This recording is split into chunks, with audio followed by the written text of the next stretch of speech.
ಜಿಲ್ಲೆಯ ಶ್ರೀನಿವಾಸಪುರ ತಾಲೂಕಿನಲ್ಲಿ ಕರ್ನಾಟಕ ರಾಷ್ಟ್ರ ಸಮಿತಿ ಅಂದರೆ ಕೆಆರ್ಎಸ್ ಪಕ್ಷದ ವತಿಯಿಂದ ಜಾಗೃತಿ ಕಾರ್ಯಕ್ರಮ ಹಾಗೂ ಎಸ್ಎಲ್ಸಿಯಲ್ಲಿ ಹೆಚ್ಚು ಅಂಕ ಗಳಿಸಿದ ವಿದ್ಯಾರ್ಥಿಗಳಿಗೆ ಸನ್ಮಾನ ಸಮಾರಂಭ ನಡೆಯಿತು.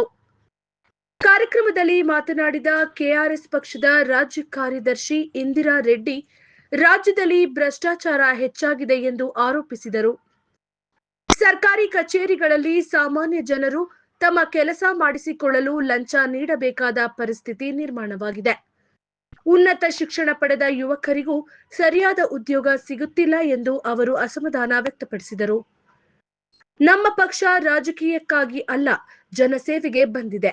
ಜನರ ಬದುಕಿನಲ್ಲಿ ನಿಜವಾದ ಬದಲಾವಣೆ ತರಬೇಕು. ಮತಕ್ಕಾಗಿ ಹಣ ನೀಡುವವರ ಹಿಂದೆ ಹೋಗುವುದರಿಂದ ಸಮಾಜ ಹಾಳಾಗುತ್ತಿದೆ ಎಂದು ಹೇಳಿದರು. ಶ್ರೀನಿವಾಸಪುರಕ್ಕೆ ಮಲ್ಟಿ ಸ್ಪೆಷಾಲಿಟಿ ಆಸ್ಪತ್ರೆ, ರೈತರಿಗೆ ಕೋಲ್ಡ್ ಸ್ಟೋರೇಜ್ ಹಾಗೂ ನಿರುದ್ಯೋಗ ಸಮಸ್ಯೆಗೆ ಪರಿಹಾರ ತರಬೇಕು ಎಂದು ಅವರು ಹೇಳಿದರು. ಕಾರ್ಯಕ್ರಮದ ಕೊನೆಯಲ್ಲಿ ಎಸ್ಎಸ್ಎಲ್ಸಿಯಲ್ಲಿ ಹೆಚ್ಚು ಅಂಕ ಗಳಿಸಿದ ವಿದ್ಯಾರ್ಥಿಗಳನ್ನ ಸನ್ಮಾನಿಸಲಾಯಿತು. ಈ ಸಭೆ ಯುವ ಜನತೆ ಮತ್ತು ಮಹಿಳೆಯರಲ್ಲಿ ಹೊಸ ಆತ್ಮವಿಶ್ವಾಸ ತುಂಬಿದ ಕಾರ್ಯಕ್ರಮವಾಗಿ ಗಮನ ಸೆಳೆಯಿತು. ಮೊದಲನೇದಾಗಿ ನನ್ನ ಪರಿಚಯ ಮಾಡ್ಕೊಳ್ತೀನಿ. ನನ್ನ ಹೆಸರು ಇಂದಿರಾ ಅಂತ. ಬೇಸಿಕಲಿ ನಾನು ಎಜುಕೇಷನಲಿಸ್ಟ್, ಪ್ರಿನ್ಸಿಪಲ್ ಆಗಿ ಕೆಲಸ ಮಾಡ್ತಾ ಇದ್ದೀನಿ. ಹಾಗೆ ಸಬ್ಜೆಕ್ಟ್ ಟೀಚರ್ ಆಗೋದು, ಇಂಗ್ಲೀಷ್ ಸಬ್ಜೆಕ್ಟ್ ಟೀಚರ್ ಆಗೋದು, ಆಗಾಗ ಕ್ಲಾಸಸ್ಗೆ ಹೋಗಿ ಕ್ಲಾಸಸ್ ಮಾಡ್ತಾ ಇರ್ತೀನಿ. ನನ್ನ ಹಸ್ಬೆಂಡ್ ಬಂದು ಕಾಂಟ್ರಾಕ್ಟರ್ ಆಗಿ ಕೆಲಸ ಮಾಡ್ತಾರೆ. ಈ ಹಿಂದೆ ಶ್ರೀನಿವಾಸಪುರ ಭಾಗದಲ್ಲಿ ಕೆಆರ್ಎಸ್ ಪಕ್ಷದ ವತಿಯಿಂದ MLA ಅಭ್ಯರ್ಥಿಯಾಗಿ ಕಂಟೆಸ್ಟ್ ಮಾಡಿದ್ದೆ. ಕಾರಣಾಂತರಗಳಿಂದ ಸ್ಥಳೀಯರಿಗೆ ಅವಕಾಶ ಕೊಡಬೇಕು, ಮತ್ತು ಇಲ್ಲಿ ಆಸಕ್ತಿ ತೋರಿರುವಂಥವ್ರಿಗೆ ನಾವು ಅವಕಾಶ ಕೊಡಬೇಕು ಅಂತ ಹೇಳಿ ಹೈಕಮಾಂಡ್ ನನ್ನನ್ನು ಕೋಲಾರಕ್ಕೆ ವರ್ಗಾವಣೆ ಮಾಡ್ತು. ಅಲ್ಲಿ ಕೋಲಾರದಲ್ಲಿ ಕಂಟೆಸ್ಟ್ ಮಾಡಿದ್ದೆ. ಆದರೆ ಅಲ್ಲಿ ಹೋದಾಗ್ಲೂ ನನಗೆ ಶ್ರೀನಿವಾಸಪುರನೇ ನನಗೆ ಚೆನ್ನಾಗಿತ್ತು ಅಂತ ಅನ್ನಿಸ್ತಾ ಇತ್ತು. ಯಾವಾಗ ನನಗೆ ಮತ್ತೆ ಅವಕಾಶ ಬರುತ್ತೆ, ಹಿಂದೆ ಬರೋಣ ಅನ್ನೋ ಥರಕ್ಕೆ. ಆ್ಯಂಡ್ ಇಲ್ಲಿ ಎಲ್ಲರಿಗೂ ತಿಳಿಬೇಕಾಗಿರುವಂಥದ್ದು, ನಾನು ರಾಜಕೀಯ ಮಾಡೋಕ್ಕೆ ಬರಲಿಲ್ಲ. ಅದೇ ನಿಟ್ಟಿನಲ್ಲಿ ನಮ್ಮ ಪಕ್ಷದವರು ಯಾರೇ ಆಗಲಿ ರಾಜಕೀಯ ಮಾಡೋದಕ್ಕೆ ಬರಲಿಲ್ಲ. ಒಂದು ಬದಲಾವಣೆ ತರಬೇಕು ಅಂತ ಹೇಳಿ ಬಂದಿದ್ದೀವಿ. ನಿಮ್ಮೆಲ್ಲರ ಸಹಕಾರ ನಮ್ಮ ಜೊತೆಗಿದ್ರೆ, ದುಡ್ಡು ಹಿಂದೆ ಹೋದರೆ ಯಾವತ್ತೂ ನಾವು ಹಾಳಾಗ್ತೀವಿ. ದುಡ್ಡು ನಮಗೆ ನೆಮ್ಮದಿ ಕೊಡೋದಿಲ್ಲ, ದುಡ್ಡು ನಮಗೆ ಶಾಶ್ವತವಾದ ಪರಿಹಾರ ಕೊಡೋದಕ್ಕೆ ಸಾಧ್ಯನೇ ಇಲ್ಲ. ಇವತ್ತು ಹಲವಾರು ಬದಲಾವಣೆಗಳು ನಮ್ಮ ಶ್ರೀನಿವಾಸಪುರದಲ್ಲಿ ಆಗ್ತಾ ಇದೆ. ಆದರೆ ಬದಲಾವಣೆಗಳು ಆಗ್ತಾ ಇದೆ, ಜನರು ಬದಲಾವಣೆ ಆಗ್ತಾ ಇಲ್ಲ ಅಂತಂದ್ರೆ ಜನರಿಗೆ ತಪ್ಪು ಮಾಹಿತಿಯನ್ನ, ತಪ್ಪು ಬೀಜಗಳನ್ನ ಮೈಂಡ್ಗೆ ಹಾಕಿ ಇಟ್ಟಿರುವಂತಹ ಕಾರಣಕ್ಕೆ ಇವತ್ತು ಈ ಸಮಾಜ ಹದಗೆಡೋದಕ್ಕೆ ಕಾರಣ ಆಗಿದೆ. ಎಷ್ಟೋ ಟರ್ಮ್ಸ್ ಇಂದ ಒಬ್ರು ಇಬ್ರು ಎಕ್ಸ್ಚೇಂಜ್ ಮಾಡ್ಕೊಂಡು ಬರ್ತಾ ಇದ್ದಾರೆ. ಇಲ್ಲಿ ನಾವು ಅನ್ಕೋಬೇಕಾಗಿರೋದು ಹೊಂದಾಣಿಕೆ ರಾಜಕಾರಣ ಆಗ್ತಾ ಇದೆ ಅಂತ ಹೇಳಿ. ಸೊ ಇದನ್ನ ಬದಲಾವಣೆ ಹಾಗಾದ್ರೆ ಮಾಡೋರು ಯಾರು? ಒಂದು ಹೆಜ್ಜೆ ಯಾರು ಮುಂದೆನೆ ಹಾಕ್ಲಿಲ್ಲ, ಧೈರ್ಯನೇ ಮಾಡಲಿಲ್ಲ, ಇರೋರೇ ಇರ್ತಾರೆ ಅಂತಂದ್ರೆ ಅವ್ರಿಗೆ ಎಷ್ಟು ವರ್ಷ ವಯಸ್ಸಿರುತ್ತೆ, ಎಷ್ಟು ವರ್ಷ ಅವರು ಆಡಳಿತ ನಡೆಸಕ್ ಸಾಧ್ಯ, ಏನ್ ಮಾಡೋದಕ್ಕೆ ಸಾಧ್ಯ? ಬದಲಾವಣೆ ಕಳೆದ ಬಾರಿ ನಾನು MLA ಅಭ್ಯರ್ಥಿ ಆಗಿದ್ದಾಗ ನನ್ನ ಮ್ಯಾನಿಫೆಸ್ಟೋನಲ್ಲಿ ನಾವೆಲ್ಲ ಹಾಕಿದ್ವಿ, ಏನು ನಿರುದ್ಯೋಗ ಸಮಸ್ಯೆ ಏನಾದರೂ ಇದ್ರೆ ಬದಲಾವಣೆ ಆಗುತ್ತೆ, ಮತ್ತೆ ತಾಲೂಕಿಗೊಂದು ಮಲ್ಟಿ ಸ್ಪೆಷಾಲಿಸ್ಟ್ ಹಾಸ್ಪಿಟಲ್ ಆಗುತ್ತೆ, ಮತ್ತೆ ಇದೇ ಶ್ರೀನಿವಾಸಪುರ ನಗರದಲ್ಲಿ ನಾವು ಒಂದು ಕೋಲ್ಡ್ ಸ್ಟೋರೇಜ್, ರೈತರಿಗೆ ಅನುಕೂಲ ಆಗುವಂತಹ ಒಂದು ಕೋಲ್ಡ್ ಸ್ಟೋರೇಜ್ ವೇರ್ ಹೌಸ್ ಅನ್ನ ನಿರ್ಮಾಣ ಮಾಡ್ತೀವಿ. ಇದಕ್ಕೆಲ್ಲ ಯಾರೂ ತಲೆ ಬಾಗಲ್ಲ. ಆದ್ರೆ ಬಾಗ್ದಿರ ಇದ್ರೆ ನೆಕ್ಸ್ಟ್ ನಾವು ಯಾರೋ ವೋಟ್ ಹಾಕಿದೀವಿ, ಅವ್ರು ಏನೂ ಮಾಡಲಿಲ್ಲ ಅಂತ ಅನ್ಕೊಳ್ಳೋದು ಸರಿ ಇಲ್ಲ. ನನ್ನ ಪ್ರಕಾರ ಬದಲಾವಣೆ ಬೇಕು ಅಂತಂದ್ರೆ ಬದಲಾವಣೆ ಮಾಡ್ತಾ ಇರಬೇಕು. ಎಕ್ಸಾಂಪಲ್ ಈ ಟರ್ಮ್ಗೆ ನಾನು ಬಂದು ನಿಂತಿದ್ದೀನಿ, ನಾನು ಕೆಲಸ ಮಾಡಿಲ್ಲ ಅಂತಂದ್ರೆ ಮುಂದಿನ ಟರ್ಮ್ಗೆ ಎಲ್ಲ ಅವಕಾಶ ನಿಮ್ಗೆ ಇರುತ್ತೆ ಅವ್ರನ್ನ ಬದಲಾವಣೆ ಮಾಡೋದಕ್ಕೆ. ಏನು ಬದಲಾವಣೆ ಮಾಡಕ್ಕೆ ಆಗ್ತಾ ಇಲ್ಲ ಅಂತ ಯಾಕೆ ಆ ಥರ ಜನರು ಮೈಂಡ್ ಸೆಟ್ ಮಾಡ್ಕೊಂಡಿದ್ದಾರೆ ನನಗಂತೂ ಗೊತ್ತಾಗ್ತಾ ಇಲ್ಲ. ಇಡೀ ರಾಜ್ಯದಲ್ಲಿ ಇವತ್ತು ಕರಪ್ಷನ್ ವಿರುದ್ಧ ನಮ್ಮ ನಾಡು, ಜಲ, ನುಡಿ, ನಮ್ಮ ಭಾಷೆಯನ್ನು ಉಳಿಸ್ಕೋಬೇಕು ಅಂತ ಹೇಳಿ ಹೋರಾಟ ಮಾಡ್ತಾ ಇರುವಂಥದ್ದು ನಮ್ಮ ಕೆಆರ್ಎಸ್ ಪಕ್ಷ. ನಾವು ಯಾರಿಗೋ ಏನೋ ಮೋಟಿವೇಟ್ ಮಾಡಿಬಿಟ್ಟು ನಿಮ್ಮನ್ನ ರಾಜಕಾರಣಿಗಳು ಮಾಡಿಸ್ಬಿಡ್ತೀವಿ, ನೀವು ರಿಯಲ್ ಎಸ್ಟೇಟ್ಗೆ ಹೋದ್ರೆ ರಿಯಲ್ ಎಸ್ಟೇಟಲ್ಲಿ ಹೋಗಿದ ತಕ್ಷಣ ತಾಲೂಕು ಆಫೀಸ್ಗೆ ಹೋಗಿ ನಾವು ಫೋನ್ ಮಾಡಿ ಇನ್ಫ್ಲೂಯೆನ್ಸ್ ಮಾಡಿದ ತಕ್ಷಣ ನಿಮ್ಮ ಕೆಲಸ ಆಗ್ಬಿಡುತ್ತೆ, ಜಮೀನು ಮಾಡ್ಕೊಂಡು ದುಡ್ಡು ಮಾಡ್ಕೊಳ್ಳಿ, ಶ್ರೀಮಂತರಾಗ್ಬಿಡಿ. ನಾವು ಹೇಳ್ತಾ ಇಲ್ಲ, ಹೇಳೋದು ಇಲ್ಲ. ನಾನು ಶ್ರೀನಿವಾಸಪುರ ಭಾಗದ ರೈತರಿಗಾಗ್ಲಿ ಜಮೀನುದಾರರಿಗಾಗ್ಲಿ ಹೇಳೋದು ಇಷ್ಟೇ, ಎಲ್ಲೋ ಬೆಂಗಳೂರಿಂದ ಬಂದು ಇಲ್ಲಿ ಜಮೀನನ್ನ ಖರೀದಿ ಮಾಡ್ತಾ ಇದ್ದಾರೆ. ಆದ್ರೆ ಇಲ್ಲಿನ ಭಾಗದ ಜನರಿಗೆ ಅನ್ಯಾಯ ಆಗ್ತಾ ಇದೆ. ಜಮೀನು 1 ಎಕರೆನೋ 2 ಎಕರೆನೋ ಇಟ್ಕೊಂಡಿರ್ತಾರೆ, ಅಂತವ್ರದ್ದು ಪಾಪ ಜಮೀನ್ ಮಾಡ್ಕೊಂಡ್ಬಿಟ್ರೆ ಅವ್ರಿಗೆ ಹಾರ್ಡ್ಲಿ ಎಷ್ಟು 50ರಿಂದ 60 ಲಕ್ಷನ, ಅಮ್ಮಮ್ಮ ಅಂದ್ರೆ 1 ಕೋಟಿ ಬರುತ್ತಾ? ಆ ಕೋಟಿ ಎಲ್ಲ ಖರ್ಚಾಗ್ಬಿಟ್ಮೇಲೆ ಮತ್ತೆ ಅವರು ಎಲ್ಲಾದ್ರೂ ಕೆಲ್ಸಕ್ಕೆ ಹೋಗೋ ಪರಿಸ್ಥಿತಿ ಯಾರು ಮಾಡ್ತಾ ಇದಾರೆ? ಅದು ನಾವೇ ಮಾಡ್ಕೊಳ್ತಾ ಇದೀವಿ. ಜಮೀನು ಮುಂದಿನ ದಿನಗಳಲ್ಲಿ ಯಾರಿಗೆ 1 ಎಕರೆ ಇರುತ್ತೋ ಅವರೇ ದೊಡ್ಡ ಶ್ರೀಮಂತರಾಗ್ತಾರೆ.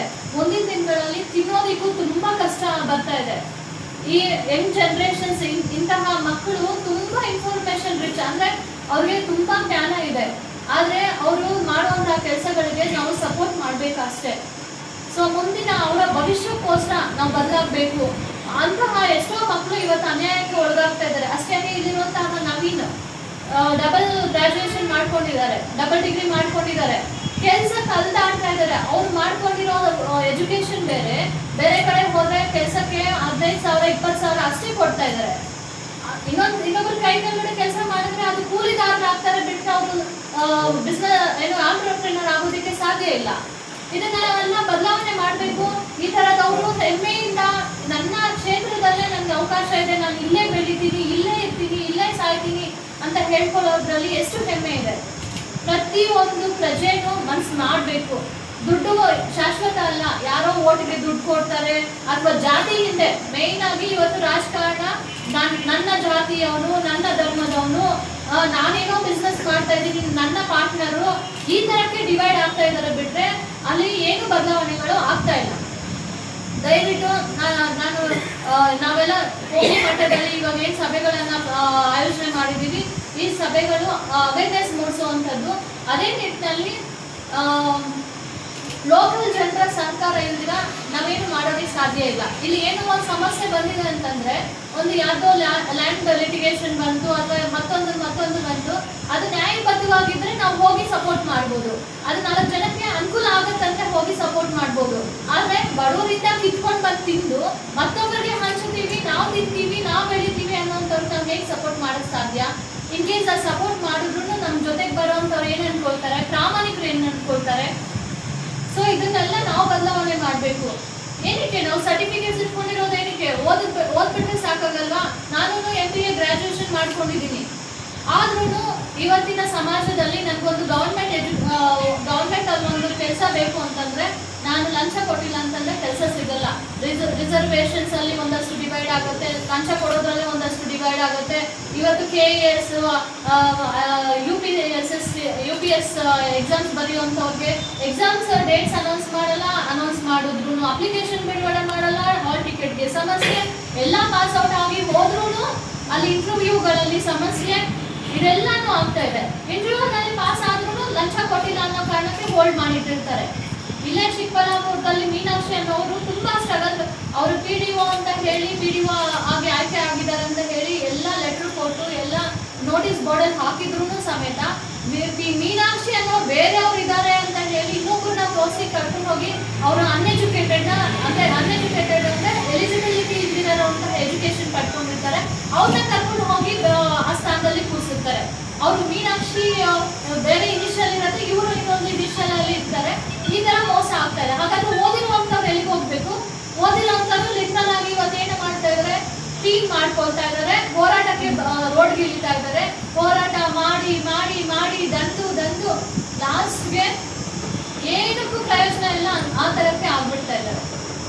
ಎಷ್ಟೋ ಜನ ನೀವು ನಿಮ್ಮ ಊರುಗಳಲ್ಲಿ ಉದಾಹರಣೆ ತಗೋಬೇಕಾದ್ರೆ ನೋಡ್ಬೋದು, ಓದಿರುವಂತಹ ಹೆಸರು ಅವ್ನು ಅಷ್ಟು ಓದಿದಾನಪ್ಪ ಆದ್ರೂ ಮನೆಯಲ್ಲೇ ಬಿದ್ದಿದ್ದಾನೆ, ಏನು ಕೆಲಸ ಮಾಡ್ತಾ ಇಲ್ಲ, ಈ ತರ ಮಾತಾಡುವಂತವ್ರು ಇದ್ದಾರೆ. ಯಾಕೆ ಅವ್ರಿಗೆ ಆ ಪರಿಸ್ಥಿತಿ ಬಂದಿದೆ? 10ನೇ ತರಗತಿ ಓದಿರುವಂತವ್ರಿಗೆ ಒಳ್ಳೆ ಜಾಬ್ ಬಂದಿರುತ್ತೆ, ಪೋಸ್ಟ್ ಗ್ರಾಜುಯೇಷನ್ ಮಾಡ್ಕೊಂಡಿರೋರಿಗೆ ಕಡಿಮೆ ಜಾಬ್ ಬಂದಿರುತ್ತೆ. ಅವ್ರ ವಿದ್ಯಾಭ್ಯಾಸಕ್ಕೆ ತಕ್ಕ ಹಾಗೆ ಅರ್ಹತೆ ಇರುವಂತಹ ಪೋಸ್ಟ್ಗಳು ಸಿಗ್ತಾ ಇಲ್ಲ, ಜಾಬ್ಗಳು ಸಿಗ್ತಾ ಇಲ್ಲ, ಸಂಬಳಗಳು ಸಿಗ್ತಾ ಇಲ್ಲ. ಯಾಕೆ? ನೀವು ಟ್ಯಾಕ್ಸ್, ನಾವಾಗ್ಲಿ ಟ್ಯಾಕ್ಸ್ ಕಟ್ತೀವಿ. ಇವತ್ತು ಟೀ ತರಿಸೋದ್ರಿಂದ ಹಿಡಿದು ನಾವೇ ಸ್ವಲ್ಪ ಏನೆಲ್ಲ ಅರೇಂಜ್ಮೆಂಟ್ಸ್ ಮಾಡ್ಕೊಂಡು ಬಂದಿವಿ, ನೀವು ಬಸ್ ಫೇರ್ ಇಂದ ಹಿಡಿದು ಪೆಟ್ರೋಲ್ ಇಂದ ಹಿಡಿದು ಎಲ್ಲಾನು ಸಮೇತ ಇವತ್ತು ಟ್ಯಾಕ್ಸ್ ಕಟ್ತಾ ಇದೀವಿ. ಆ ಟ್ಯಾಕ್ಸ್ ಹಣದಿಂದ ಇವತ್ತು MLAಗಳಿಗೆ, MP ಗಳಿಗೆ, ಮೆಂಬರ್ ಇಂದ ಹಿಡಿದು ತಹಸೀಲ್ದಾರ್ಗಳಿಗೆ, ಪಂಚಾಯತಿ ಡೆವಲಪ್ಮೆಂಟ್ ಆಫೀಸರ್ PDOಗಳಿಗೆ, ಅವರ ಅಂಡರ್ ಅಲ್ಲಿ ಕೆಲಸ ಮಾಡ್ತಕ್ಕ ಯಾವುದೇ ಸರ್ಕಾರಿ ಅಧಿಕಾರಿ ಆಗ್ಲಿ, ಸರ್ಕಾರಕ್ಕೆ ಸಂಬಂಧಪಟ್ಟ ಮನುಷ್ಯರಾಗ್ಲಿ, ಅವ್ರಿಗೆ ನಮ್ಮ ತೆರಿಗೆ ಹಣದಿಂದ ಸಂಬಳ ಕೊಡಲಾಗುತ್ತೆ. ಆದ್ರೆ ಸಂಬಳ ಅವ್ರಿಗೆ ಪಾಕೆಟ್ ಮನಿ ಇದ್ದಂಗೆ ಇವತ್ತು. ಆದ್ರೆ ಅವ್ರು ಸಂಪಾದನೆ ಮಾಡೋದು ಅದಕ್ಕಿಂತ 10 ಪಟ್ಟು ಹೆಚ್ಚಾಗಿದೆ. ಯಾವ್ದ್ರಲ್ಲಿ? ಲಂಚ ತಗೊಳ್ಳೋದ್ರಲ್ಲಿ. ಏನ್ ಕೆಲ್ಸಕ್ಕೆ ಹೋದ್ರು ಇವತ್ತು ಇದಿಲ್ಲ, ಅದಿಲ್ಲ, ಆ ಡಾಕ್ಯುಮೆಂಟ್ ಇಲ್ಲ, ಈ ಡಾಕ್ಯುಮೆಂಟ್ ಇಲ್ಲ, ನಾವು ಸರಿ ಮಾಡ್ತೀವಿ, ಈಗ ನೀವು ನಾವು ದುಡ್ಡು ತಗೊಳ್ಳಲ್ಲ, ಹಾಗಾದ್ರೆ ಹೋಗಿ ಡಾಕ್ಯುಮೆಂಟ್ ತಗೊಂಡ್ ಬನ್ನಿ. ಪಾಪ ಜನರು ದಿನಾ ಅಲ್ದಾಡ್ತಾರೆ, ಪ್ರತಿ ದಿನ ಬಸ್ಸಲ್ಲಿ ಬರ್ತಾರೆ, ಇಲ್ಲಿ ಕುತ್ಕೊಳ್ತಾರೆ, ನೀರ್ಗೂ ದುಡ್ಡು ಕೊಟ್ಟು ತಗೊಳ್ತಾರೆ. ಅಲ್ಲಿ ಕೂಲಿ ನಾಲಿ ವೇಸ್ಟ್ ಮಾಡ್ಕೊಂಡು ಬಂದು ನೀರ್ಗೆ ದುಡ್ಡು ಕೊಟ್ಟು ತಗೊಳ್ತಾರೆ. ಮತ್ತೆ ಊಟಕ್ಕೆ ಮಧ್ಯಾಹ್ನವರೆಗೂ ವೇಟ್ ಮಾಡ್ತಾರೆ. ಊಟ ಯಾರು ಕೊಟ್ಟಿರಲ್ಲ, ಹಸಿವಾಗಿರುತ್ತೆ. ಹೋಟೆಲ್ ಹೋದಾಗ ಅಗೇನ್ ಅದು ದೊಡ್ಡ ಎಕ್ಸ್ಪೆನ್ಸಸ್ ಆಗುತ್ತೆ. ಇದನ್ನೆಲ್ಲ ಯಾರು ಪ್ರಶ್ನೆ ಮಾಡ್ತಾ ಇದ್ದಾರೆ? ನಮ್ಮ ಜೇಬಿನ ಹಣ ಎಲ್ಲಿ ವ್ಯರ್ಥ ಆಗ್ತಾ ಇದೆ? ನಾವ್ ಯಾಕೆ ಇದನ್ನೆಲ್ಲ ಯೋಚನೆ ಮಾಡ್ತಾ ಇಲ್ಲ? ನಾವ್ ಜಾತಿ ಹಿಂದೆ ಹೋಗ್ಬಿಟ್ರೆ ಇದೆಲ್ಲ ನಮ್ಗೆ ಕಡಿಮೆ ಆಗ್ಬಿಡತ್ತಾ? ನಾವ್ ಪಾರ್ಟಿ ಹಿಂದೆ ಹೋಗ್ಬಿಟ್ರೆ ಇದೆಲ್ಲ ನಮ್ಗೆ ಕಡಿಮೆ ಆಗತ್ತಾ?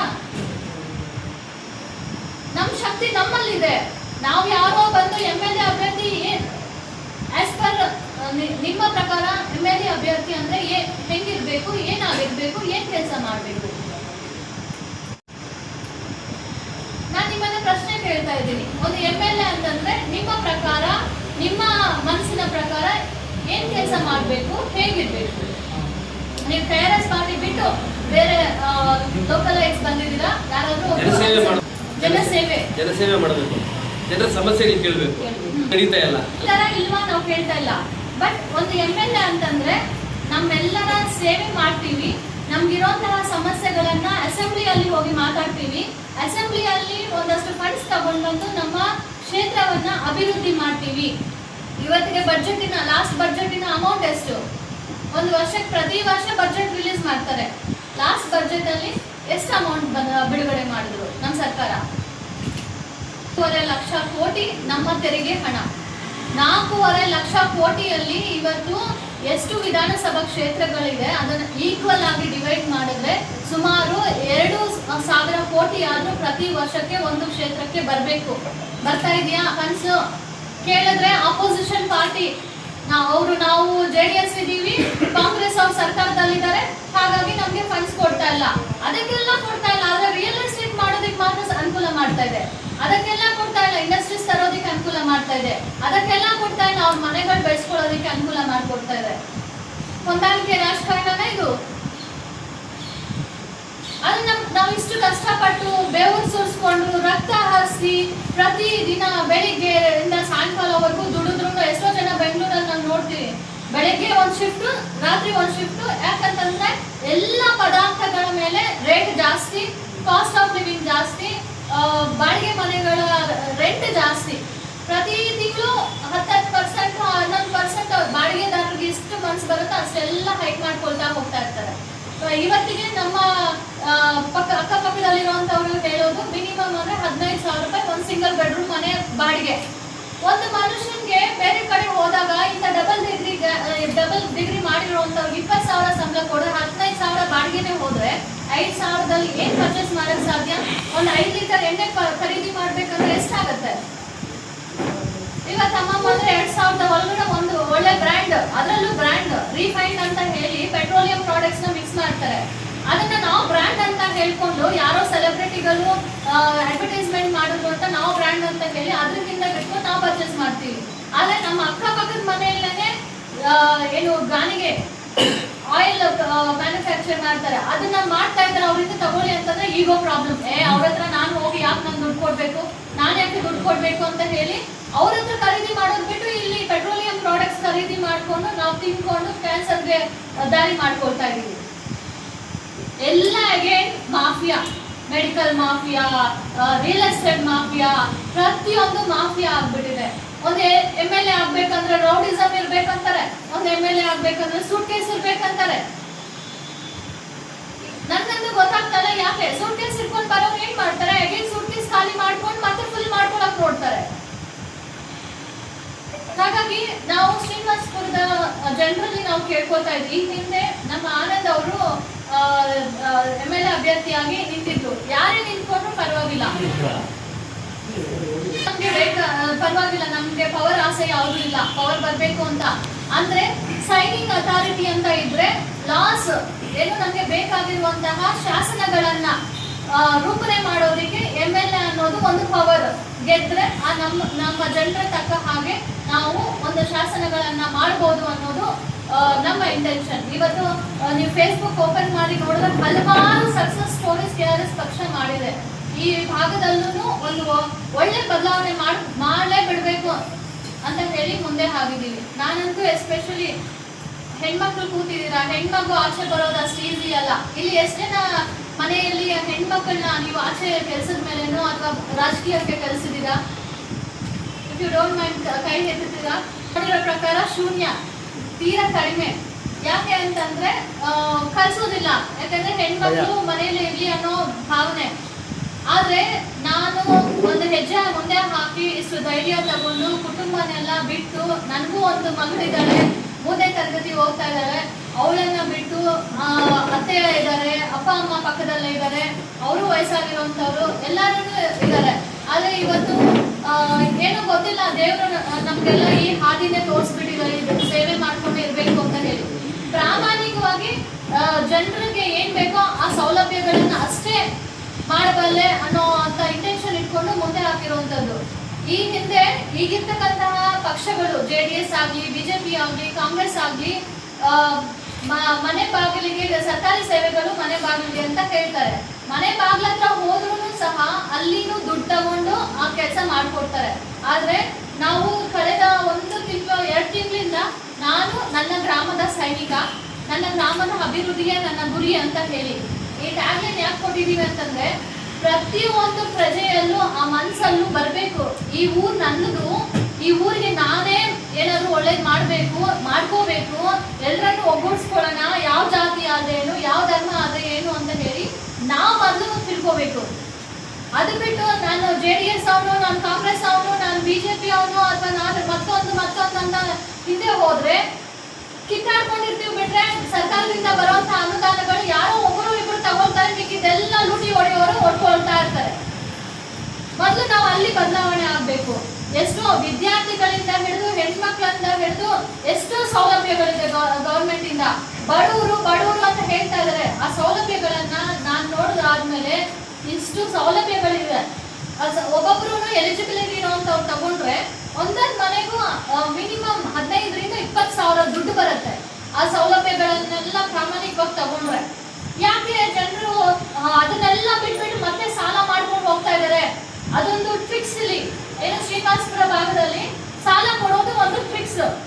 ರಾಜಕೀಯಕ್ಕೆ ಹೆಣ್ಮಕ್ಳನ್ನ ಸೇರಿಸಬೇಕು, ಒಗ್ಗೂಡಿಸ್ಬೇಕು, ಅದು ಇದು ಅಂತ ಹೇಳಿ ಹೆಣ್ಮಕ್ಳಿಗೆ ಸಾಲ ಕೊಡೋದು 30,000 50,000 ಅಂತ ಹೇಳಿ ಸಂಘಗಳು ಮಾಡ್ಕೊಂಡು ಸಾಲ ಕೊಡೋದು. ಯಾಕೆ ಮತ್ತೆ ಅವರಿಂದ ವಸೂಲಿ ಮಾಡೋದು ಯಾಕೆ? ಆ ಸಾಲ ಏನು 50,000 ಕೊಡ್ತಾರಂದ್ರೆ ಮತ್ತೆ ಅದ್ರಲ್ಲಿ 5,000 ಅವ್ರು ಇಟ್ಕೊಂಡು 45,000 48,000 ಈ ತರ ಕೊಡ್ತಾ ಇದ್ದಾರೆ. ಯಾರು ಅದೆಲ್ಲ ಮಾಡ್ತಾ ಇರೋದು? ಯಾರು ಮಾಡ್ತಾ ಇದ್ದಾರೆ? ದಯವಿಟ್ಟು ನಮ್ಮವ್ರು ಯಾರು ಆನ್ಸರ್ ಮಾಡಬೇಡಿ. ಇನ್ಫ್ಲೂಯೆನ್ಸ್ ಮಾಡೋಂಥವ್ರು ಲೋಕಲ್ ಲೀಡರ್ಸ್ ಅವ್ರು ಯಾರೋ ಈಗ ಒಂದು ಊರಲ್ಲಿ ಒಬ್ರು ಮೆಂಬರ್ ಆಗಿ ಅಥವಾ ಪಕ್ಷದಲ್ಲಿ 3 ಜನ ಒಂದು ಪಕ್ಷದಲ್ಲಿ ನಿಂತಿದ್ದಾರೆ, ಕೆಲಸ ಮಾಡ್ತಾ ಇದ್ದಾರೆ ಅಂತಂದ್ರೆ ಆ 3 ಜನ ಸೇರ್ಕೊಂಡು ಮಾಡಿರೋಂಥ ಕೆಲಸನೇ ಅಲ್ವಾ? ಆ 3 ಜನ ಸೇರಿ ನಿಮ್ಮ ಊರಲ್ಲಿ ಬಂದು ಈ ಕ್ಯಾಂಡಿಡೇಟ್ ಪರವಾಗಿಲ್ಲ ವೋಟ್ ಹಾಕ್ಬೋದು ಅಂತ ಹೇಳಿರೋದಕ್ಕೆ ನೀವೆಲ್ಲ ನಂಬ್ಕೊಂಡು ವೋಟ್ ಹಾಕಿರ್ತೀರಾ ಅಲ್ವಾ? ಅವರ ಹಳ್ಳ ತೋರ್ಸಿದ್ರು ಹಳ್ಳದಲ್ಲಿ ಬೀಳ್ತೀರಾ, ಅವ್ರು ಪರವಾಗಿಲ್ಲ ಹೈಟ್ ಅಲ್ಲಿ ನೀವು ಅಂತ ಹೇಳಿದ್ರು ಹೈಟ್ ಅಲ್ಲಿ ಇರೋದಕ್ಕೂ ಸಿದ್ಧ ಆಗ್ಬಿಡ್ತೀರಾ. ಯಾಕೆ? ನನ್ನ ಊರವನವನು ಅವ್ನು ಏನೋ ಮಾಡ್ತಾನೆ, ಒಂದು ಬದಲಾವಣೆ ತರೋದಕ್ಕೆ ಹೇಳ್ತಾ ಇದ್ದಾನೆ, ಅವ್ನು ಹೇಳಿದೆಲ್ಲ ನಿಜ ಅಂತ ಹೇಳಿ ನಂಬಿರೋ ಕಾರಣಕ್ಕೆ ನಾವು ಮತ ಹಾಕಿರ್ತೀವಿ. ಎಲ್ಲಿ ಹಾಳಾಗ್ತಾ ಇದೆ ರಾಜಕೀಯ? ಲೋಕಲ್ ಲೀಡರ್ಸ್ ಇಂದ. ಲೀಡರ್ ಅಂದ್ರೆ ಹೆಂಗಿರ್ಬೇಕು? ನಿಮ್ ತರ ಇರ್ಬೇಕಾ? ಇರ್ಬೇಕು, ಪ್ರತಿಯೊಂದ್ರಲ್ಲೂ ಪರ್ಫೆಕ್ಟ್ ಆಗಿರ್ಬೇಕು, ಪ್ರತಿಯೊಂದು ಒಬ್ಬರಿಗೆ ಬೆಳ್ಳಿಂದ ತೋರಿಸ್ಬಾರ್ದು, ಆ ತರಕ್ಕೆ ಇರ್ಬೇಕು. 4 ಜನಕ್ಕೆ ಒಳ್ಳೇದ್ ಬಯಸ್ಬೇಕು. ನಾವು ಮಾಡುವಂತ ಕೆಲಸನ ನೋಡಿ 10 ಜನ ಸ್ಫೂರ್ತಿಯಾಗಿ ತಗೊಂಡು ಕೆಲಸ ಮಾಡ್ಬೇಕು. ಇನ್ನೊಬ್ಬರನ್ನ ಕೆಟ್ಟದಾಗಿ ಬಯಸ್ಬಾರ್ದು. ಮನ್ಸಲ್ಲೂ ಸಹ ಕನ್ಸಲ್ಲೂ ಸಹ ಇನ್ನೊಬ್ಬರ ಬಗ್ಗೆ ಕೆಟ್ಟದಾಗಿ ಮಾತಾಡಬಾರ್ದು, ಕೆಟ್ಟದಲ್ಲಿ ನೋಡ್ಬಾರ್ದು, ಕೆಟ್ಟದಲ್ಲಿ ಹೇಳ್ಬಾರ್ದು. ಮೌಲ್ಯಗಳನ್ನ ಇಟ್ಕೊಂಡು ಆದರ್ಶಗಳನ್ನ ಇಟ್ಕೊಂಡು ಹೋಗುವಂತವನೇ ಲೀಡರ್. ಎಷ್ಟು ಜನ ಇದೀವಿ ನಾವಿಲ್ಲಿ? ನಾನಂತೂ ಫಾಲೋ ಮಾಡ್ತಾ ಇದ್ದೀನಿ. ದೊಡ್ಡವ್ರ ಸ್ಫೂರ್ತಿಯಾಗಿರ್ಬೇಕು ಅಂತ ನಾನು ರಿಕ್ವೆಸ್ಟ್ ಮಾಡ್ಕೊಳ್ತಾ ಇದ್ದೀನಿ. ಯಂಗ್ ಜನರೇಷನ್ ಜನರೇಷನ್ಗೆ ಏನು ಗೊತ್ತಾಗ್ತಾ ಇಲ್ಲ. ಅವ್ರು ಗೊತ್ತಾದ್ರೂ ಸಹ ಏನು ಮಾಡೋದಕ್ಕೆ ಬಿಡ್ತಾ ಇಲ್ಲ. ರಾಜಕೀಯ ನನಗೆ ಯಾಕೆ ಅಂತ ಕೂತ್ಕೊಂಡಿದ್ರೆ ಯಾರೋ ದುಷ್ಟರು, ಕೊಲೆಗಾರರು, ವಂಚಕರು ಅಥವಾ ರೇಪಿಸ್ಟ್ಗಳು ಬಂದು ಇವತ್ತು ನಮ್ಮನ್ನ ಆಳ್ತಾ ಇದ್ದಾರೆ. ಎಷ್ಟು ಜನ MLAಗಳು, MP ಗಳು ರೇಪ್ ವಿಚಾರದಲ್ಲಿ ಹೆಣ್ಮಕ್ಳನ್ನ ದುರುಪಯೋಗ ಮಾಡ್ಕೊಂಡಿರೋ ವಿಚಾರದಲ್ಲಿ ಇವತ್ತು ಹೋಗಿಲ್ಲ ಜೈಲ್ಗಳಿಗೆ. ಆಡಳಿತ ನಡೆಸ್ತಾ ಇರುವಂತಹ MLAಗಳೇನೆ ಹೋಗಿದ್ದಾರೆ. ಹೆಣ್ಮಕ್ಳು ರಾಜಕಾರಣಕ್ಕೆ ಬರ್ಬೇಕು ಅಂತಂದ್ರೆ ಎಲ್ಲೋ ಹೋಗಿ ಬರ್ಕೊಂಡು ಬರ್ಬೇಕು ಅಂತ ಮಾತಾಡ್ತಾರೆ. ಯಾರು ಪಪ್ಪಿ ಮೊನ್ನೆ ಅಷ್ಟೇ TV9 ಇದ್ರಲ್ಲಿ ನಾವೆಲ್ಲ ಹಂಗೆ ಮಾಡ್ಕೊಂಡು ಬರ್ತಾ ಇದೀವ. ಹೆಣ್ಮಕ್ಳು ಅಂದ್ರೆ ಅಷ್ಟೊಂದು ಚೀಪ್ ಅವ್ರಿಗೆ. ಈ ಭಾಗದ ರೈತರಿಂದ ಹಿಡಿದು ವಿದ್ಯಾರ್ಥಿಗಳಿಂದ ಹಿಡಿದು ಕಾಂಪಿಟೇಟಿವ್ ಎಕ್ಸಾಮ್ಸ್ ಅಟೆಂಡ್ ಮಾಡೋದ್ರಿಂದ ಹಿಡಿದು ಪ್ರತಿಯೊಂದು ನಾವು ರಾಜಕೀಯ ಮಾಡಿ ನಿಮ್ಮನ್ನ ಲೀಡರ್ಸ್ ಆಗಿ ಮಾಡ್ತೀವಿ, ನಮ್ ಹಿಂದೆ ಇರಿ, ರಿಯಲ್ ಎಸ್ಟೇಟ್ ಮಾಡಿ ದುಡ್ಡು ಮಾಡಿಸ್ತೀವಿ ನಾನಂತೂ ಹೇಳಲ್ಲ.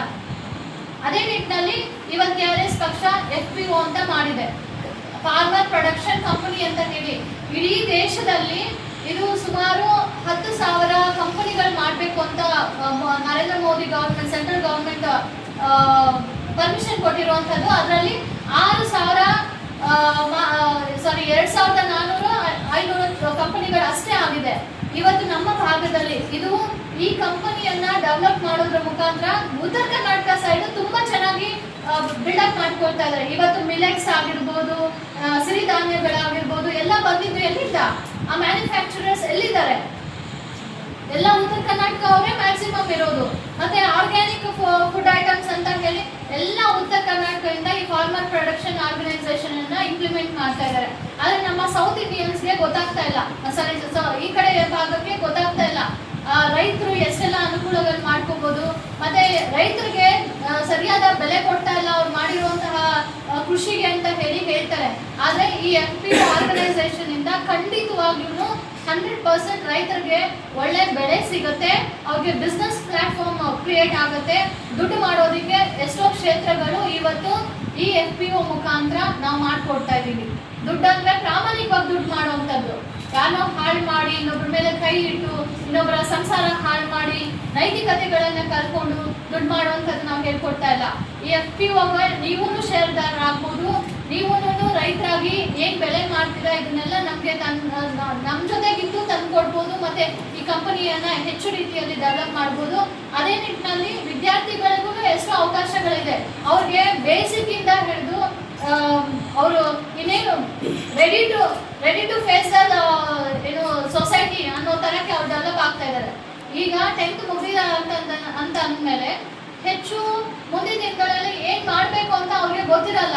ಆದ್ರೆ ನಾವು ಏನು ಜನರು ಅಥವಾ ಪೋಷಕರು ಏನ್ ಮಾಡ್ತಾ ಇದ್ದಾರೆ, ಓದಿ ಓದಿ ಓದಿ ಅಂತ ಹೇಳಿ ರಿಪೋರ್ಟ್ ಕಾರ್ಡಲ್ಲಿ ಬರುವಂತಹ ಮಾರ್ಕ್ಸ್ಗೆ ಪ್ರಾಮುಖ್ಯತೆ ಕೊಟ್ಕೊಂಡು ನನ್ನ ಮಗ A+ ಅಥವಾ ಫಸ್ಟ್ ರ್ಯಾಂಕು ಅಥವಾ ಡಿಸ್ಟಿಂಕ್ಷನ್ ಇಷ್ಟೇ ಫೋಕಸ್ ಮಾಡ್ತಾ ಇದೀವಿ ಬಿಟ್ರೆ ಅವರನ್ನ ಈ ಸೊಸೈಟಿಯಲ್ಲಿ ಧೈರ್ಯವಾಗಿ ಬದುಕೋದಿಕ್ಕೆ ಮೌಲ್ಯಗಳನ್ನ ಹೇಗೆ ಹೇಳ್ಕೊಡ್ಬೇಕು, ಅವ್ರನ್ನ ಹೇಗೆ ಒಂದು ಒಳ್ಳೆ ಪ್ರಜೆಯಾಗಿ ಈ ದೇಶಕ್ಕೆ ಕೊಡುಗೆಯಾಗಿ ನಾವು ಕೊಡ್ಬೇಕು ಅಂತ ಹೇಳಿ ಇವತ್ತು ಪೋಷಕರು ಯೋಚನೆ ಮಾಡ್ತಾ ಇಲ್ಲ. ದಯವಿಟ್ಟು ಮಾರ್ಕ್ಸ್ ಹಿಂದೆ ಹೋಗೋದನ್ನ ಬಿಟ್ಬಿಡಿ. ಆದ್ರೆ ಅವರನ್ನ ಫ್ಯೂಚರ್ ರೆಡಿ ಆಗಿ ನಾವು ಟ್ರಾನ್ಸ್ಫಾರ್ಮ್ ಮಾಡೋದ್ರ ಹಿಂದೆ ನಾವು ಕಾನ್ಸಂಟ್ರೇಟ್ ಮಾಡಬೇಕು. ಅದು ಪೋಷಕರ ಜವಾಬ್ದಾರಿ ಅಷ್ಟೇ ಅಲ್ಲ, ಪ್ರತಿಯೊಂದು ಪ್ರಜೆಯ ಜವಾಬ್ದಾರಿನೂ ಸಹ. ಇವತ್ತು ನಮ್ಮೆಲ್ಲರೂ ನೋಡಿ ಆ ಮಕ್ಕಳು ಕಲಿತಾರೆ, ಪೋಷಕರನ್ನ ಮಾತ್ರ ನೋಡಿ ಅಲ್ಲ. Who is your favourite hero? ಇದು ನಿಮ್ಮ ಹೀರೋಯಿನ್ ಯಾರು ಅಂತಂದ್ರೆ ಪ್ರಭಾಸ್ ಅಥವಾ ಚಿರಂಜೀವಿ ಮತ್ತೊಂದು ಹೇಳ್ತಾರೆ. ಈ ಕಡೆ ತೆಲುಗು ಇನ್ಫ್ಲುಯೆನ್ಸ್ ಇರೋದ್ರಿಂದ ಅವರ ಹೆಸರು ಹೇಳ್ತಾ ಇದ್ದೀನಿ. ಆದ್ರೆ ನನ್ನ ಪ್ರಕಾರ ಅವ್ರಿಗೆ ತಂದೆ ತಾಯಿ ಹೀರೋಯಿನ್ ಆಗಿ ಕಾಣ್ಬೇಕಾಗಿತ್ತು. ಯಾಕೆ ಕಾಣ್ತಾ ಇಲ್ಲ? ಬಿಕಾಸ್ ಅವ್ರಿಗೂ ಅರ್ಥ ಆಗ್ತಾ ಇದೆ ನನ್ನ ತಂದೆ ತಾಯಿ ಯಾವುದೋ ತಪ್ಪು ದಾರಿಯಲ್ಲಿ ಹೋಗ್ತಾ ಇದಾರೆ, ನಮ್ಗೆ ಏನು ಹೇಳ್ಕೊಡ್ತಾ ಇಲ್ಲ, ಜಸ್ಟ್ ಓದು ಅಂತ ಹೇಳ್ತಾ ಇದಾರೆ. ನನಗೂ ಲಿಟ್ರಲ್ ಆಗಿ ಅನ್ಸಿದೆ, ಏನು ನಮ್ಮ ತಂದೆ ತಾಯಿ ಹೇಳ್ಕೊಟ್ಟಿದ್ದಾರೆ ಪ್ರಾಮಾಣಿಕವಾಗಿ ಹೋಗ್ಬೇಕು, ಸುಳ್ಳು ಹೇಳ್ಬಾರ್ದು, ಅದು ಇದು ಅಂತ ಹೇಳಿ. ಆದ್ರೆ ಆಚೆ ಹೋಗಿ ಸೊಸೈಟಿನ ನೋಡಿದಾಗ ಅಲ್ಲಿರೋ ಸಿಚುವೇಶನ್ ಬೇರೆ. ನಾವು ಮೈಂಡಲ್ಲಿ ಫಿಕ್ಸ್ ಆಗ್ಬಿಟ್ಟಿರ್ತೀವಿ, ಹೌದು ಎಲ್ಲಾರು ಸತ್ಯವಂತ್ರೆ, ಎಲ್ಲಾರು ಸುಳ್ಳು ಹೇಳೋದಿಲ್ಲ, ಎಲ್ಲಾರು ಮೋಸ ಮಾಡೋದಿಲ್ಲ. ಯಾರೋ ಹಾರ್ಡ್ಲಿ 95 ಜನರಲ್ಲಿ 100 ಜನರಲ್ಲಿ 5% ಅಷ್ಟೇ ಕೆಟ್ಟವರು, 95% ಒಳ್ಳೆಯವರು. ಇವತ್ತಿನ ಸಿನಾರಿಯೋ ಹೆಂಗಿದೆ? 95% ಕೆಟ್ಟ ಸಮಾಜ, 5% ಅಲ್ಲೂ ಅದರಲ್ಲಿ ಡಿವೈಡ್ ಮಾಡ್ಕೋಬೇಕು. ಆ ಥರ ಪರಿಸ್ಥಿತಿಯಲ್ಲಿ ನಾವು ಬದುಕ್ತಾ ಇದ್ದೀವಿ. ದಯವಿಟ್ಟು ಎಲ್ಲರೂ ಯೋಚನೆ ಮಾಡಿ, ಇದು ನಮ್ಮ ಅನುಕೂಲಕ್ಕಾಗಲ್ಲ. ನೀವೆಲ್ಲರೂ ಮನಸ್ಸು ಮಾಡಿದ್ರೆ ನಿಮ್ಮ ಮನೆಗಳಿಂದ, ನಿಮ್ಮ ಕುಟುಂಬಗಳಿಂದನೇ ಬದಲಾವಣೆ ಶುರು ಆಗುತ್ತೆ. ಸೊ ಹಾಗಾಗಿ ನನಗೆ ಒಂದು ಅವಕಾಶ ಕೊಟ್ಟರೆ ನಾನು MLA ಅಭ್ಯರ್ಥಿಯಾಗಿ ಮುಂದೆ ಚುನಾವಣೆಯಲ್ಲಿ ಕಂಟೆಸ್ಟ್ ಮಾಡ್ತೀನಿ. ನನ್ನ ಉದ್ದೇಶ ನಾನು ಗೆಲ್ಲಬೇಕು, ಅಥವಾ ನನ್ನ ವೋಟ್ ಹಾಕಿ, ನನ್ನ ಮತ ಹಾಕಿ ಗೆಲ್ಲಿಸಿ ನಿಮ್ಮ ರೂಮ್ನಲ್ಲಿ ಇರ್ತೀನಿ ಅಂತ ನಾನು ಯಾವತ್ತೂ ಹೇಳೋದಿಲ್ಲ. ಆದರೆ MLA ಅಭ್ಯರ್ಥಿ ಆದರೆ ಬದಲಾವಣೆ ತರೋದು ನನ್ನ ಕೈಯಲ್ಲಿ ಇಲ್ಲ. ಅವತ್ತಿಗೂ ಶಕ್ತಿ ನೀವೇನೆ. ಗೆದ್ದ ಆದ್ಮೇಲೆ ಅಸೆಂಬ್ಲಿಯಲ್ಲಿ ಹೋಗಿ ಮಾತಾಡ್ಬೇಕಂತಂದ್ರೆ ನೀವೆಲ್ಲರೂ ಕೈ ಜೋಡಿಸಿದಾಗ, ಅಲ್ಲಿ ಬಿಲ್ ಪಾಸ್ ಆಗಿಲ್ಲ ಅಂತಂದ್ರೆ ಇಲ್ಲಿ ಪ್ರೊಟೆಸ್ಟ್ ಮಾಡೋದಕ್ಕೆ ಜನನ ಕರೆದಾಗ ನೀವು ಬಂದು ಕೂತ್ಕೊಂಡಾಗ ಎಲ್ಲಾನು ನಿಮ್ಮ ಕೈಯಲ್ಲೇ. ನಾನು ಬದಲಾವಣೆ ಮಾಡಲ್ಲ. ನನ್ನ ಜೊತೆಗೆ ನೀವಿದ್ರೆ ನನಗೆ ಗೊತ್ತಿರುವಂತಹ ಮಾಹಿತಿ, ನನಗಿರುವಂತಹ ಶಕ್ತಿ, ನನಗಿರುವಂತಹ ಯುಕ್ತಿ, ಧೈರ್ಯ ಎಲ್ಲಾನು ನಿಮ್ಮಲ್ಲೂ ಸ್ಪ್ರೆಡ್ ಮಾಡಿ ನಿಮ್ಮ ಜೊತೆಗಿದ್ದು ನಾವು ಈ ಶ್ರೀನಿವಾಸಪುರ ವಿಧಾನಸಭಾ ಕ್ಷೇತ್ರವನ್ನ ಒಂದು ಒಳ್ಳೆ ಆರ್ಗ್ಯಾನಿಕ್ ಆಗಿ ನಿರ್ಮಾಣ ಮಾಡೋಣ. ಈ ಹಿಂದೆ ಒಂದು ವಿಡಿಯೋದಲ್ಲೂ ನೋಡಿದ್ದೆ, ಇಂಡಸ್ಟ್ರಿಯಲ್ ಏರಿಯಾ ಇಲ್ಲಿ ಡೆವಲಪ್ ಮಾಡಬೇಕು ಅಂತ ಹೇಳಿ ಒಂದಷ್ಟು ಜನ ಯೋಚನೆ ಮಾಡ್ತಾ ಇದ್ದಾರೆ ಅಂತ. ಅಲ್ಲಿ ಒಬ್ರು ಯಾರೋ ಒಂದು ಫೇಸ್ಬುಕ್ ಅಲ್ಲಿ ಪೋಸ್ಟ್ ಮಾಡಿದ್ರು ಇಂಡಸ್ಟ್ರಿಯಲ್ ಏರಿಯಾ ಬರುತ್ತೆ ಅಂತ. ನಾನು ಅದಕ್ಕೆ ಒಂದು ಕಾಮೆಂಟ್ ಮಾಡಿದ್ದೆ, ಇಂಡಸ್ಟ್ರಿಯಲ್ ಏರಿಯಾ ಬರ್ತಾ ಇದೆ ಹೌದು, ದೇವನಹಳ್ಳಿನ ಉದಾಹರಣೆ ತಗೊಳ್ಳಿ, ಮತ್ತೆ ಬೆಂಗಳೂರು ಗ್ರಾಮಾಂತರ ದೇವನಹಳ್ಳಿ, ಆನೇಕಲ್ಲು, ಈ ಕಡೆ ಎಲ್ಲ ರಾಮನಗರ, ಈ ಕಡೆ ಎಲ್ಲ ಉದಾಹರಣೆ ತಗೊಳ್ಳಿ. ಅಲ್ಲಿ ಇಂಡಸ್ಟ್ರಿ ಬರ್ತಾ ಇರೋದ್ರಿಂದ ಏನ್ ಎಫೆಕ್ಟ್ ಆಗ್ತಾ ಇದೆ ಅಂತ ಸ್ವಲ್ಪ ನಿಮ್ಗೆ ಏನಾದ್ರು ಯಾರಿಗಾದ್ರು ಅವೇರ್ನೆಸ್ ಇದೆಯಾ, ಜಾಗೃತಿ ಇದೆಯಾ, ಸಿಗುತ್ತಾ? ಶ್ರೀನಿವಾಸಪುರದಲ್ಲಿ ಕಂಪನಿಗಳು ಸ್ಥಾಪನೆ ಮಾಡಬೇಕು ಅಂತಂದ್ರೆ ಇವತ್ತಿನ ಪರಿಸ್ಥಿತಿಯಲ್ಲಿ ನಿಮ್ಮದೇ ಜಮೀನಲ್ಲಿ ನೀವೇ ಕಂಪನಿ ಡೆವಲಪ್ ಮಾಡ್ಬೇಕಂದ್ರೆ ನಿಮ್ಗೆ ಅವಕಾಶ ಇದೆಯಾ? ಮಾಡ್ತೀರಾ? ತಮಿಳುನಾಡು, ಚೆನ್ನೈ, ಫಾರಿನ್, ಬೇರೆ ಕಂಟ್ರೀಸ್ ಇಂದ ಬರುವಂತವ್ರಿಗೆ, ವಿದೇಶಿಗಳಿಗೆ MNC ಕಂಪನಿಗಳು ಸ್ಥಾಪನೆ ಮಾಡೋದಕ್ಕೆ ಇಲ್ಲಿ ಅವಕಾಶಗಳು ಮಾಡಿಕೊಡ್ತಾ ಇದ್ದಾರೆ. ಇಲ್ಲಿನ ಜನರು ಒಂದ್ ಕಡೆ ಜಮೀನ್ ಕಳ್ಕೊಳ್ತಾ ಇದ್ದಾರೆ, ಮತ್ತೊಂದ್ ಕಡೆ ಉದ್ಯೋಗ ಅವಕಾಶ ಕಳ್ಕೊಳ್ತಾ ಇದ್ದಾರೆ, ಮತ್ತೊಂದ್ ಕಡೆ ಉದ್ಯೋಗ ಸಿಕ್ಕಿದ್ರು ಅವರ ಅಂಡರಲ್ಲಿ ಹೋಗಿ ಕೂಲಿ ನಾಲಿ ಮಾಡ್ಕೊಂಡು ಬದುಕುವಂತ ಪರಿಸ್ಥಿತಿ ಆಗಿದೆ. ಲ್ಯಾಂಡ್ ಕೊಟ್ಟು ಓನರ್ ಆಗ್ಬೇಕಾ, ಅಥವಾ ಲ್ಯಾಂಡ್ ಓನರೇ ಕಂಪನಿಯಲ್ಲಿ ಹೋಗಿ ಕೆಲಸ ಮಾಡ್ತಾರೆ ಅಂದ್ರೆ ಲ್ಯಾಂಡ್ ಇಟ್ಕೊಂಡು ಏನ್ ಪ್ರಯೋಜನ? ಇವತ್ತು ಲ್ಯಾಂಡ್ ಕೊಡಲ್ಲ ಅಂತ ಹೇಳಿ ರೈತರು ಅಲ್ಲಿ ಫೈಟ್ ಮಾಡ್ತಾ ಇದ್ರೆ ಯಾವೊಬ್ಬ ಅಪೋಸಿಷನ್ ಲೀಡರ್ ಹೋಗಿ ಯಾಕೆ ನೀವು ಫೈಟ್ ಮಾಡ್ತಾ ಇದ್ದೀರಾ, ಯಾಕೆ ಸರ್ಕಾರಕ್ಕೆ ಏನು ಅಂತ ಪ್ರಶ್ನೆ ಮಾಡ್ತಾ ಇಲ್ಲ. ದೇವನಹಳ್ಳಿ ಭಾಗದಲ್ಲಿ, ಆನೇಕಲ್ ಭಾಗದಲ್ಲಿ ರೈತರು ಇಲ್ಲ, ಇದು ನಮ್ಮ ಜಮೀನು, ನಮ್ಮ ಅಜ್ಜಿ ತಾತ ಓಡಾಡಿರುವಂತಹ ನೆನಪುಗಳು ಈ ಜಮೀನಲ್ಲಿ ಇದೆ ಅಂತ ಹೇಳ್ಬೇಕಾದ್ರೆ ಅಲ್ಲಿನ ಕುತಂತ್ರಕ್ಕೆ, ರಾಜಕಾರಣಿಗಳ ಕುತಂತ್ರಕ್ಕೆ, ಅದು ಇಂಡಸ್ಟ್ರೀಸ್ ಬಂದ್ರೆ ಲಾಭ ಯಾರಿಗೆ? ನಮ್ಗಾಗತ್ತ ಲಾಭ? ನಿಮ್ಗಾಗತ್ತ ಲಾಭ? ಇಂಡಸ್ಟ್ರೀಸ್ ಬರೋದ್ರಿಂದ ಲಾಭ ಆಗೋದು ರಾಜಕಾರಣಿಗಳಿಗೆ. ಒಂದು ಲೈಸೆನ್ಸ್ಗಳು ಕೊಡೋದ್ರಲ್ಲಿ ಲಂಚ ತಗೊಳ್ತಾರೆ, ಅದರಲ್ಲಿ ಬೆಳೆಯೋದಕ್ಕೆ ನೋಡ್ತಾರೆ. ಮತ್ತೊಂದ್ ಕಡೆ ಪ್ರತಿ ತಿಂಗಳು ಅಥವಾ ಪ್ರತಿ ವರ್ಷ ರಿನ್ಯೂವಲ್ಗಳ ಮುಖಾಂತರ ಅವ್ರು ದುಡ್ಡು ಮಾಡೋದನ್ನ ನೋಡ್ತಾರೆ. ಮತ್ತೊಂದ್ ಕಡೆ ನಮ್ಮ ಭಾಗದ ಜನರು ಯಾವ್ದೋ ಕಂಪನಿ ಬಂದಿದೆಪ್ಪ ಅಂತ ನೋಡ್ಕೊಂಡು ಕೂತಿರೋ ಪರಿಸ್ಥಿತಿ ಅಷ್ಟೇ. ಅದರಿಂದ ನಮ್ಗೆ ಏನು ಪ್ರಯೋಜನ ಆಗಲ್ಲ. ನೀವು ಮಾಡ್ತೀರಾ, ಕಂಪನಿ ಮಾಡ್ತೀರಾ, ನಾವು ಸಪೋರ್ಟಿವ್ ಆಗಿ ನಿಂತ್ಕೊಳ್ತೀವಿ. ನಿಮ್ಮ ಜಮೀನಲ್ಲಿ ನೀವೇ ಕಂಪನಿ ಮಾಡಿ, ನೀವೇ ಆ ಕಂಪನಿಗೆ ಓನರ್ ಆಗ್ಬೇಕು. ನಿಮ್ಮ ಅಕ್ಕಪಕ್ಕದ ಮನೆಯವ್ರಿಗೇನೆ ನೀವು ಕೆಲಸ ಕೊಡುವಂತವ್ರು ಆಗ್ಬೇಕು. ಅವ್ರಿಗೂ ಉದ್ಯೋಗ ಸೃಷ್ಟಿ ಮಾಡಿ, ನಿಮ್ಮ ಊರಿನ ಜನಕ್ಕೆ ಉದ್ಯೋಗ ಕೊಡಿ. ನಿಮ್ಮ ಈ ವಿಧಾನಸಭಾ ಕ್ಷೇತ್ರದಲ್ಲಿ ಮತ್ತೊಬ್ಬರಿಗೆ ಬರೋದಕ್ಕೆ ಅವಕಾಶ ಮಾಡಿಕೊಡ್ಬೇಕು. ನಿಮ್ಮಲ್ಲೇ ವಿದ್ಯಾವಂತರಿದ್ದಾರೆ, ಈ ವಿಧಾನಸಭಾ ಕ್ಷೇತ್ರದಲ್ಲೇನೆ ವಿದ್ಯಾವಂತರಿದ್ದಾರೆ. ಎಷ್ಟೋ ಜನ ಉದ್ಯೋಗ ಅವಕಾಶ ಎದುರು ನೋಡ್ತಾ ಇದ್ದಾರೆ, ಎಷ್ಟೋ ಜನ ಬಿಸ್ನೆಸ್ ಮಾಡೋದಕ್ಕೆ ಎದುರು ನೋಡುವಂತವ್ರು ಇದ್ದಾರೆ, ಎಷ್ಟೋ ಜನ ಕಂಪನಿ ಓಪನ್ ಮಾಡೋದಕ್ಕೆ ಎದುರು ನೋಡೋದಕ್ಕೆ ಇದ್ದಾರೆ. ವಿಶ್ವನಾಥ್ ಅವರು, ಕಿರಣ್ ಅವರು ಒಂದು ಫ್ಯಾಷನ್ ಟೆಕ್ಸ್ಟೈಲ್ ಶಾಪ್ ಓಪನ್ ಮಾಡಿದ್ದಾರೆ. ಎಲ್ಲಿ ಸಿದ್ಧಾರಲ್ಲ, ಯಾಕಂದ್ರೆ ಡ್ರಡ್ಜ್, ಈಗೋ ಪ್ರಾಬ್ಲಮ್ಮು ಇದೆಲ್ಲ ಇಟ್ಕೊಂಡು. ಆದ್ರೆ ನಮ್ಮವ್ರು ಬೆಳೀಲಿ ಅಂತ ಮನ್ಸು ಮಾಡಿದಾಗ ಮಾತ್ರ ಆ ತರದವ್ರು ನಮ್ಮ ಏರಿಯಾಗಳಲ್ಲೇ ಉಳ್ಕೊಳ್ತಾರೆ. ಇವತ್ತು ಎಷ್ಟೋ ಹಳ್ಳಿಗಳಲ್ಲಿ ವಯಸ್ಸಾಗಿರೋರು ಬಿಟ್ಟರೆ ಯುವಕರು ಕಾಣ್ತಾ ಇಲ್ಲ. ಕಾಣಿದ್ರು ಅವ್ರು ಒಳ್ಳೆ ದಾರಿಯಲ್ಲಿ ಹೋಗೋದಕ್ಕೆ ಸಾಧ್ಯ ಆಗ್ತಾ ಇಲ್ಲ. ಸೊ ಹಾಗಾಗಿ ನಮ್ಗೆ ಒಳ್ಳೆ ಟೀಮ್ ಬೇಕಾಗಿದೆ ಶ್ರೀನಿವಾಸಪುರದಲ್ಲಿ. ಹೆಂಗೆ ಟೀಮ್ ಅಂತಂದ್ರೆ, ಇವತ್ತು ನಾಳೆ ಚುನಾವಣೆ ಇದೆ, ಇವತ್ತು ದುಡ್ಡು ಕೊಡ್ತಾರೆ ಅಂದ ತಕ್ಷಣ ಈ KRS ಅಲ್ಲಿದ್ದು ಮತ್ತೆ ಬೇರೆ ಕಡೆಗೆ ಹೋಗುವಂತ ಟೀಮ್ ನಮ್ಗೆ ಬೇಕಾಗಿಲ್ಲ. ಆರ್ಗ್ಯಾನಿಕ್ ಆಗಿ ವೆಲ್ ವರ್ಸ್ಡ್, ಏನೋ ಕಂಪ್ಲೀಟ್ ಆಗಿ ನಾಲೆಜ್ ಇರುವಂತವ್ರು, ಓದಿರುವಂತವ್ರು, ಪ್ರಾಮಾಣಿಕತೆ ಇರುವಂತವ್ರು ಲೀಡರ್ಸ್ ಆಗಿ ಮುಂದೆ ಬರಬೇಕು. ಧೈರ್ಯವಂತರು, ಸಪೋರ್ಟ್ ಮಾಡಿ ಹೋಬಳಿ ಮಟ್ಟದಲ್ಲಿ ಟೀಮ್ ಕಟ್ಟೋಣ. ಮುಂದಿನ ದಿನಗಳಲ್ಲಿ FPO ಕಂಪನಿನ ಇಲ್ಲಿ ಇಂಟ್ರೊಡ್ಯೂಸ್ ಮಾಡಿಸೋಣ. ಒಂದು ರೈತರು ನಮ್ಮ ಜೊತೆಗಿರುವಂತ ಒಬ್ಬರು ರೈತರಿಗೆ ನಾವು ಅನುಕೂಲ ಮಾಡಿಕೊಟ್ರೆ ಅವ್ರಿಗೆ ಆಗ್ತಾ ಇರುವಂತ ಅನುಕೂಲನ ನೋಡಿ ಎಷ್ಟೋ ಜನರು ನಮ್ಮ ಜೊತೆಗೆ ಬರ್ತಾರೆ ಅನ್ನೋ ಭರವಸೆ ನಮಗಿದೆ. ಸೊ ರೈತರಿಗೆ ಇಷ್ಟಿನ ರೈತರಿಗೆ ಒಳ್ಳೇದು ಇದು ದಾರಿ ತೋರಿಸಿಲ್ಲ ಅಂತ ಎಷ್ಟೋ ನಾವು ಒದ್ದಾಡ್ತಾ ಇದ್ವಿ. ರೈತರಿಗೆ ದಾರಿ ತೋರಿಸೋ ಚಾನ್ಸ್ ನಮಗೆ ಸಿಕ್ಕಿದೆ, ಒಂದು ಅವಕಾಶ ನಮಗೆ ಮಾಡಿಕೊಡಿ, ನಮ್ಮ ಜೊತೆ ನಿಲ್ಲಿ ಅಂತ ಇವತ್ತು ಶ್ರೀನಿವಾಸಪುರದಲ್ಲಿ ಸಭೆ ಮಾಡೋದಕ್ಕೆ ಬಂದಿದ್ದೀವಿ. ನನಗೆ ಅವಕಾಶ ಮಾಡಿಕೊಟ್ರು ಸರಿ, ನೀವೇ ನಿಂತ್ಕೊಳ್ತೀವಂದ್ರೂ ಸರಿ, ಯಾರಾದ್ರೂ ಪರವಾಗಿಲ್ಲ. ಆದ್ರೆ ನಿಂತ್ಕೊಂಡು ಸುಮ್ಮನೆ ಇರೋದು ನಾಮಕಾವಸ್ಥೆಗೆ ಅಲ್ಲಿ ಹೋಗಿ ನಾಮಿನೇಷನ್ ಹಾಕಿ ಬರುವಂತವ್ರು ಬೇಡ. ನಾನು ಎಷ್ಟೋ ಕಷ್ಟಪಟ್ಟು ಏನು ದಿನೇ ನಮ್ಗೆ ವಯಸ್ಸಾಗ್ತಾನೆ ಇದೆ.